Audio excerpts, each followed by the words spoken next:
Hi,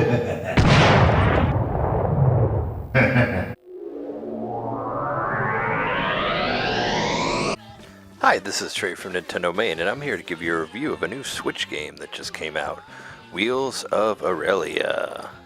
What, you haven't heard about it?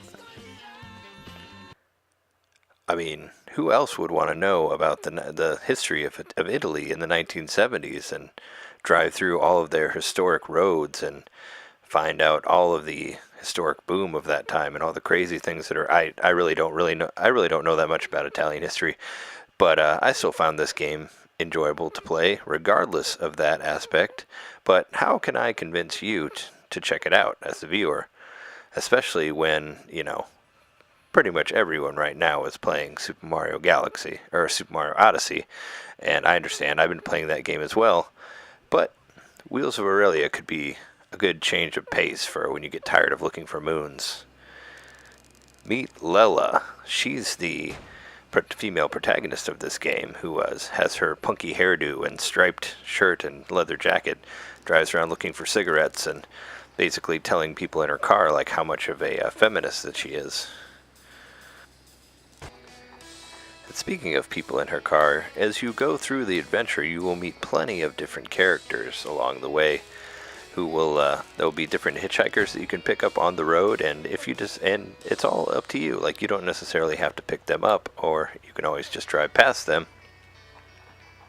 But that's basically how the game goes. Like, whether you pick up a hitchhiker or like how your dialogue basically goes, like you can choose how you will respond to each of your passengers as you go through, and that dictates the way the game flows. And that's basically how you get through it. So it's basically like a choose your own adventure on wheels. There's a little bit of gameplay in it, but if you don't press the controls at all, the car will actually drive itself, weirdly enough.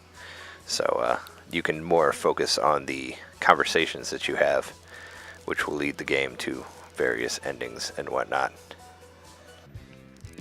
The subject matter is very mature. I mean, right off the bat here, they start talking about abortions, like right at the beginning of the game, so that's pretty insane. I mean, for the early 70s in Italy, I mean, it's definitely caught me off guard. Like, it's definitely an adult game for sure.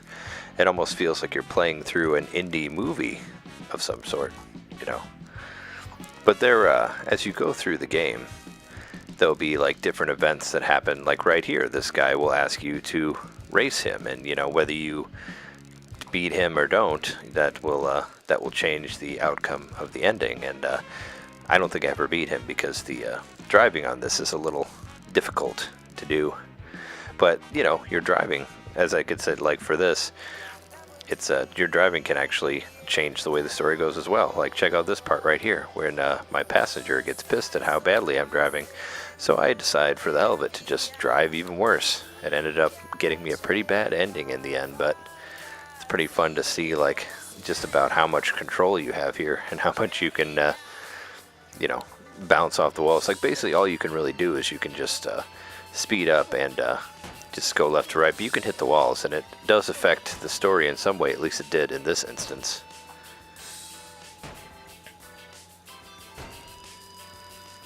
Look at all that smoke fly. When you end up reaching the end of the game, you'll basically be greeted with these beautifully drawn pictures of Italian landscape, and you'll get a couple paragraphs explaining like what happened to you. Like I said, it feels very much like a choose your own adventure book. You can even end up dying in multiple ways. Spoilers, but anything can happen, and whether or not, like, what companion you end up with, or like whether they like you or don't like you at the end, is basically what you get. So you get this paragraph that explains what's happening, and there are a possible 16 different endings that you can get. I only played through about 4 of them, but the game pretty much lasts for as long as you'd like it to. I mean, my first playthrough was about 15 minutes, and once I kind of got the aspect of the game, my playthrough after that was more like around like a half hour. So it depends on the way you do it. But as you beat the game, you get different options. Like, you can get this black and white mode here, which kind of ended up screwing me over because there was a mission where I had to chase an orange car, and of course I can't find this orange car because everything's black and white. So it basically did no help for me whatsoever. But as you go through the game and beat at different times, you'll unlock various things. Like you can get different cars to use, you know, you can unlock them as you go through the game to get different endings. And you can also change the paint on the car, you know, when you find the car that you want. You can also start from different parts of the game, so if there's a particular part that you want to go to where you want to change a certain thing, you can do that, you know, so that'll help you find whatever certain ending you want to. But basically the game lasts as long as how interested you are in these characters and their outcomes and all that. But you know, when it comes out for $9.99, it's a sixth of the price of Super Mario Odyssey. I'd say, you know, that's a pretty good deal. Like if you're interested in visual novel with some driving mechanics, why not? You know, if it's like I said, it only goes as far as how much you like the characters and how interested you are in their backstory. But the more you play it, you'll find out how they have different ways, you know, different outcomes and different people that you'll run into. And it has this awesome credits as well. I say it's worth getting if you're looking for something new. So definitely check it out if you are looking to take a break from Super Mario Odyssey or Doom. Anyway, thanks for watching this, and if you liked our review, please leave a comment or subscribe to NintenDomain. Thanks for watching.